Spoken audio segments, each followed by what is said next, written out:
Genesis 41. When 4 years had passed, Pharaoh had a dream. He was standing by the Nile, when out of the river there came up 7 cows, sleek and fat, and they grazed among the reeds. After them 7 other cows, ugly and gaunt, came up out of the Nile and stood beside those on the river bank. And the cows that were ugly and gaunt ate up the 7 sleek, fat cows. Then Pharaoh woke up. He fell asleep again and had a second dream.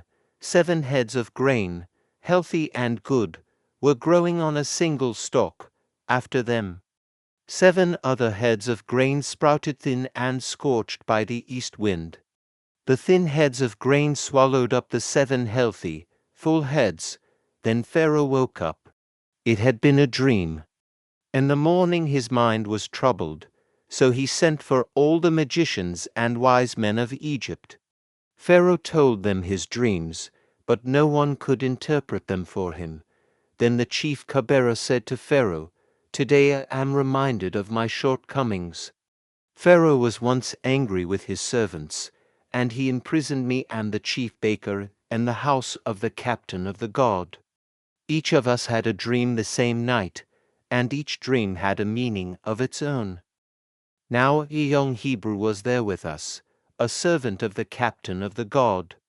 We told him our dreams, and he interpreted them for us, giving each man the interpretation of his dream. And things turned out exactly as he interpreted them to us. I was restored to my position, and the other man was impaled. So Pharaoh sent for Joseph, and he was quickly brought from the dungeon.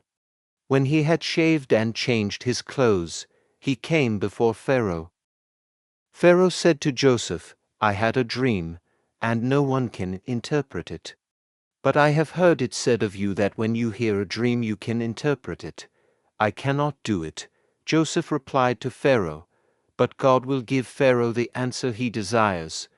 Then Pharaoh said to Joseph, "In my dream I was standing on the bank of the Nile, when out of the river there came up 7 cows, fat and sleek, and they grazed among the reeds. After them 7 other cows came up scrawny, and very ugly and lean. I had never seen such ugly cows in all the land of Egypt. The lean, ugly cows ate up the 7 fat cows that came up first. But even after they ate them, no one could tell that they had done so. They looked just as ugly as before. Then I woke up. In my dream I saw 7 heads of grain, full and good, growing on a single stalk. After them 7 other heads sprouted withered and thin and scorched by the east wind. The thin heads of grain swallowed up the 7 good heads. I told this to the magicians, but none of them could explain it to me. Then Joseph said to Pharaoh, "The dreams of Pharaoh are one and the same. God has revealed to Pharaoh what he is about to do. The 7 good cows are 7 years, and the 7 good heads of grain are 7 years.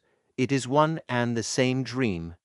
The 7 lean, ugly cows that came up afterward are 7 years, and so are the 7 worthless heads of grain scorched by the east wind. They are 7 years of famine. It is just as I said to Pharaoh. God has shown Pharaoh what he is about to do. 7 years of great abundance are coming throughout the land of Egypt. But 7 years of famine will follow them. Then all the abundance in Egypt will be forgotten, and the famine will ravage the land. The abundance in the land will not be remembered, because the famine that follows it will be so severe. The reason the dream was given to Pharaoh in 2 forms is that the matter has been firmly decided by God, and God will do it soon. And now let Pharaoh look for a discerning and wise man and put him in charge of the land of Egypt. Let Pharaoh appoint commissioners over the land to take 1/5 of the harvest of Egypt during the 7 years of abundance. They should collect all the food of these good years that are coming and store up the grain under the authority of Pharaoh, to be kept in the cities for food. This food should be held in reserve for the country, to be used during the 7 years of famine that will come upon Egypt, so that the country may not be ruined by the famine. The plan seemed good to Pharaoh and to all his officials.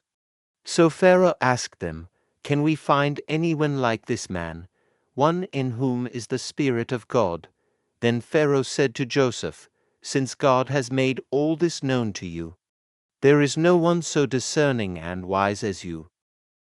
You shall be in charge of my palace, and all my people are to submit to your orders. Only with respect to the throne will I be greater than you." So Pharaoh said to Joseph, "I hereby put you in charge of the whole land of Egypt." Then Pharaoh took his signet ring from his finger and put it on Joseph's finger. He dressed him in robes of fine linen and put a gold chain around his neck. He had him ride in a chariot as his second in command, and people shouted before him, "Make way!" Thus he put him in charge of the whole land of Egypt. Then Pharaoh said to Joseph, "I am Pharaoh, but without your word no one will lift hand or foot in all Egypt." Pharaoh gave Joseph the name Zaphenath-Paneah and gave him Asenath, daughter of Potipherah, priest of On, to be his wife. And Joseph went throughout the land of Egypt. Joseph was 30 years old when he entered the service of Pharaoh king of Egypt.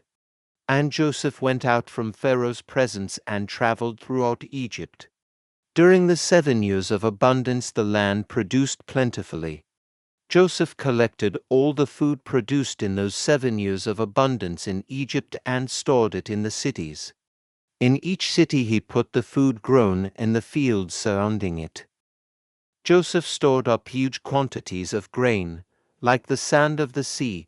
It was so much that he stopped keeping records because it was beyond measure, before the years of famine came. 2 sons were born to Joseph by Asenath, daughter of Potipherah, priest of On. Joseph named his firstborn Manasseh and said, "It is because God has made me forget all my trouble and all my father's household." The second son he named Ephraim and said, "It is because God has made me fruitful in the land of my suffering." The 7 years of abundance in Egypt came to an end, and the 7 years of famine began. Just as Joseph had said, there was famine in all the other lands, but in the whole land of Egypt there was food. When all Egypt began to feel the famine, the people cried to Pharaoh for food. Then Pharaoh told all the Egyptians, "Go to Joseph and do what he tells you." When the famine had spread over the whole country, Joseph opened all the storehouses and sold grain to the Egyptians. For the famine was severe throughout Egypt. And all the world came to Egypt to buy grain from Joseph, because the famine was severe everywhere. We give thanks with a grateful heart. Give thanks to the Holy One. Give thanks because He's given